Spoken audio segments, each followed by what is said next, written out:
Bonjour à tous, je vais vous présenter le projet qu'on mène depuis plusieurs mois, dont les objectifs sont assez proches de la présentation précédente, puisque notre objectif était d'accompagner nos patients avec un outil numérique. Donc en fait, dans quel contexte, pourquoi on s'est posé cette question-là et pourquoi on a choisi cet outil numérique, c'est vraiment ce qui s'est dit tout à fait lors des présentations précédentes, c'est-à-dire en passant d'une hospitalisation traditionnelle à une hospitalisation ambulatoire, on réduit bien sûr la durée de prise en charge dans l'établissement, mais finalement on intensifie toute la partie préparation, puisqu'il y a non seulement la préparation, on va dire, administrative, il faut que le dossier soit complet à tout prix le jour où il arrive, mais il faut aussi que le dossier médical soit complet. Il ne faut pas qu'il y ait, par exemple, des radiologies à faire le jour de l'intervention. Il faut que tout soit complètement borné, cadré, et que le jour où le patient arrive, eh bien, il s'inscrit dans une démarche toute simple, au process vraiment de soins. Et dans la partie, on va dire, post-opératoire, de la même façon, nos patients partent plutôt à domicile, mais les complications qui avant arrivaient finalement dans l'établissement sont susceptibles d'arriver dans les jours suivant l'intervention. Et donc, il faut qu'on développe un système qui nous permette d'identifier rapidement ces complications. Donc, on avait l'appel du lendemain, mais on peut aussi avoir une complication qui survient quelques jours après. Donc, que fait-on ? Donc, voilà pourquoi on s'est posé la question de l'outil numérique. Donc, vraiment, la place, c'est avant l'intervention et c'est aussi après l'intervention pour gérer les suites opératoires. Donc dans la partie préopératoire, ce qu'on entendait, ce qu'on voulait, c'était l'informer, l'éduquer en plus de la consultation, hein, ce n'est pas à la place bien entendu, l'accompagner dans toute cette démarche, valider, contrôler la préparation, je pense qu'on en parlait juste précédemment, lui offrir le service d'une préadmission en ligne, parce que je pense que c'est un vrai service patient qu'on peut amener, et puis évaluer en amont, si on veut évaluer derrière, en post-opératoire, il est évident qu'il faut qu'on évalue le statut du patient avant. En suite opératoire, ce qu'on voulait bien sûr, c'est aussi de l'éducation. On pense qu'on peut être acteur et accompagner le patient, que ce soit pour la kinésithérapie ou autre, mais qu'on peut l'accompagner dans les jours suivant son intervention. Et puis dépister précocement bien sûr les complications et alerter le cas échéant.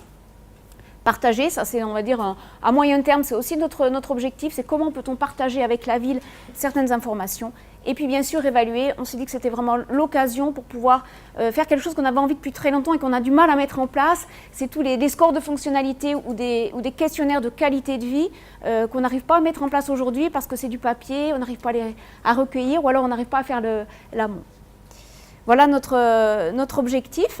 Donc les bénéfices attendus pour le patient, bien sûr, c'était déjà de lui faciliter sa démarche, tout simplement, ses démarches, mais aussi c'est de le rendre actif, et puis c'est de le sécuriser et de réduire son anxiété qui peut être existante avant ou après. C'est vraiment en gros ne jamais laisser le patient tout seul finalement, même s'il est à domicile.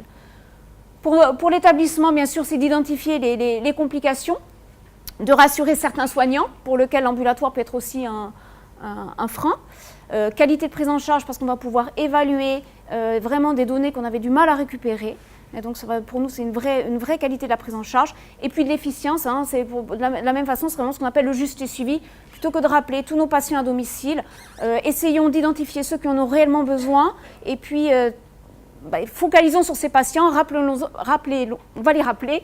Et donc on va passer du temps avec eux. Et pour la ville-hôpital, bien sûr, rassurer les professionnels de la ville de l'absence de transfert de charge. On assure vraiment une continuité des soins.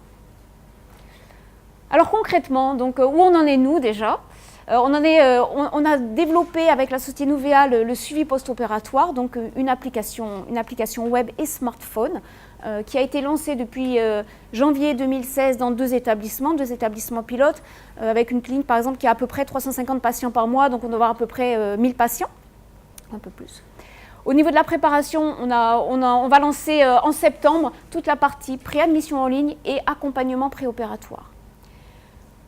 Au niveau du module de suivi post-op, concrètement, qu'est-ce que c'est ? Globalement, le patient va se connecter et va répondre à des questions de la douleur, de ses nausées et vomissements. On peut avoir des questions en fonction de ses réponses, des questions qui vont découler, est-ce qu'il a bien pris ses antalgiques ou pas en fonction de sa douleur, est-ce qu'il y a des problèmes de cicatrices, voilà. On lui pose un certain nombre de questions, en moyenne en fonction des prises en charge, hein, dans toutes les questions qui sont spécifiques par prise en charge, entre 4 et 10. Il n'y en a pas plus de 10 quand même.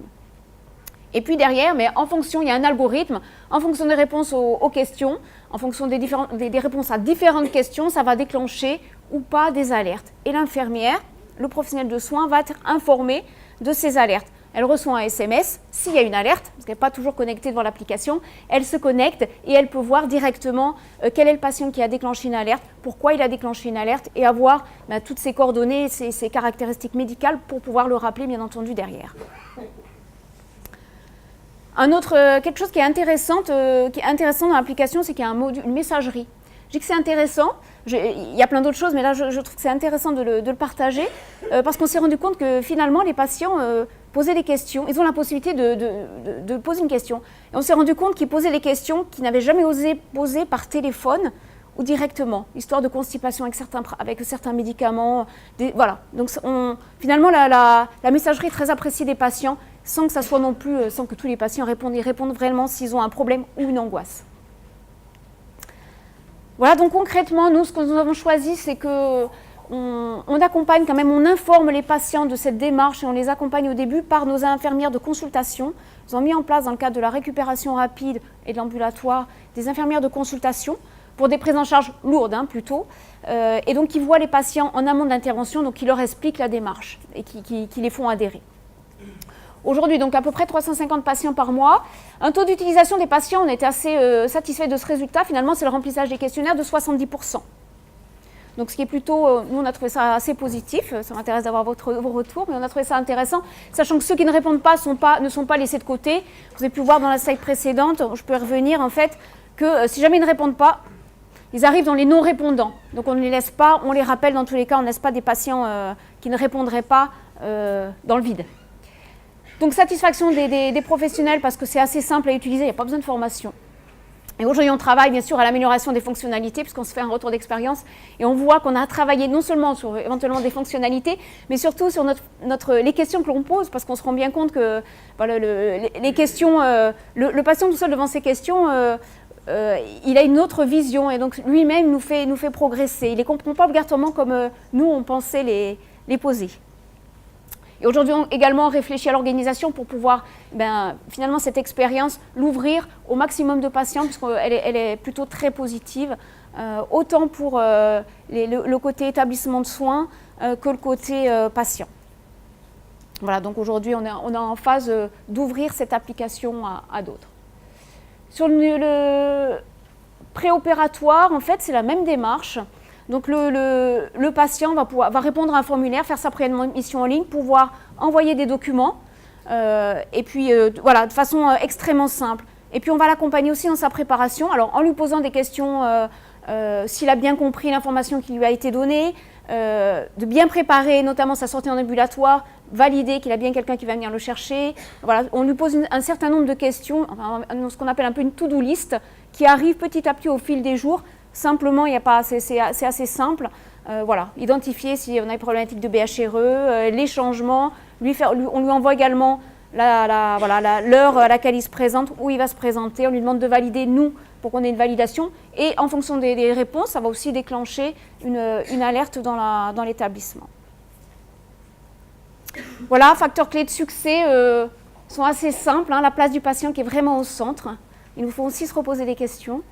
La simplicité de l'outil et son aspect ergonomique, parce que c'est vrai que finalement avec les outils numériques on peut faire plein de choses et alors il y a plein d'idées qui arrivent dans tous les sens, mais on a vraiment choisi la stratégie de rester simple dans un premier temps. On évoluera peut-être après, parce qu'il faut aussi que nos patients soient répondants et adhèrent finalement à cet outil avant d'aller plus loin. Donc le travail d'équipe, puisque c'est vraiment un travail avec les praticiens pour réaliser les bons algorithmes qui soient pertinents, avec les soignants, parce qu'il y a tout le process aussi à organiser de recueil, de discussion avec les patients. Et avec les patients, on y vient parce qu'on voit très bien qu'ils nous font évoluer. Donc l'information auprès des patients et puis l'organisation mise en place, sur lequel on travaille aujourd'hui pour la faire évoluer.